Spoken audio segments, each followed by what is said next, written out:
After binging the first 3 episodes of Only Murders in the Building Season 5, it feels almost unfair that we now have to wait week by week for new ones. Getting hooked and then being forced into single-episode drops feels like the biggest tease. Episode 3 finally introduced the 3 new characters, the so-called new mob. But it's in Episode 4 that we actually start learning more about them. From the start, the billionaire trio seems suspicious, and while the OMITB gang might buy into their stories, I definitely don't. What I did enjoy, though, was seeing both trios break into smaller duos, which added some fun dynamics. And honestly, watching Logan Lerman in this role makes it feel like he signed on just for the thrill of it. The same goes for the others, especially the Musk-like character. It just looks like the kind of role you'd love to play. But with that, let's get into Episode 4. Spoiler alert. Who is the? The episode kicks off with the billionaires describing their obsession with games, their ultimate high.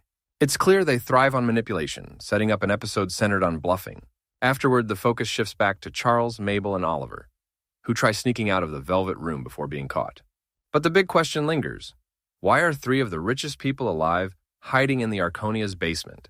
After the credits, Mabel speculates that the finger hidden in Charles's fridge could belong to Jay Flug, since he's sporting a bandaged hand.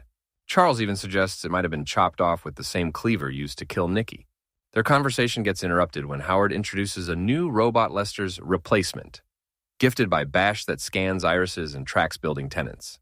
Not long after, Vince returns, now without his eye patch, to help Oliver with a murder board. Vince, who used to birdwatch with Lester, shares insights about the new billionaires. Nicky is compared to a bird that sounds mob-like. Jay once owned a company that caused lead poisoning before profiting off the cure. Bash is much older than he seems. And Camilla White is a brilliant designer who Mabel jokes could sell a candle scented like her own nose.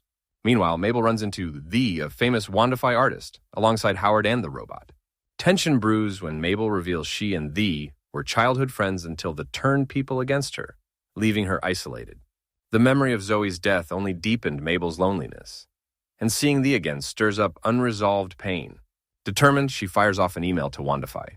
Around the same time, Jay sends a video message saying he plans to visit after hearing their podcast intro. What happens at the gathering? Jay arrives earlier than planned, catching the gang off guard. Oliver only prepared light snacks, while Charles pushes for his grandmother's duck à l'orange, which proves fitting since Bash and Camilla also show up to support Jay. But their real intention quickly surfaces. They want to silence the podcast, using charm and intimidation to get their way. The group splits off. Charles teams with Bash in the kitchen, Oliver gets roasted by Camilla for his over-decorated home, and Mabel flirts with the possibility of trusting Jay. Despite the billionaires' convincing alibis and performances, cracks appear. Their version of events paints Nicky as unstable, claiming he attacked Jay with a cleaver, costing him a finger. But is that really the truth? By the end, the OMITB gang is cornered into signing a 3-year Wandify contract, essentially giving the billionaires control over their podcast. Just as the deal seems sealed, Mabel notices a key detail.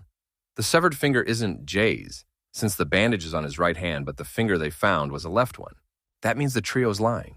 Adding to the mystery, Vince once said there were 5 people in the Velvet Room, but so far we've only accounted for 4. The episode ends with the billionaires seizing the podcast, AP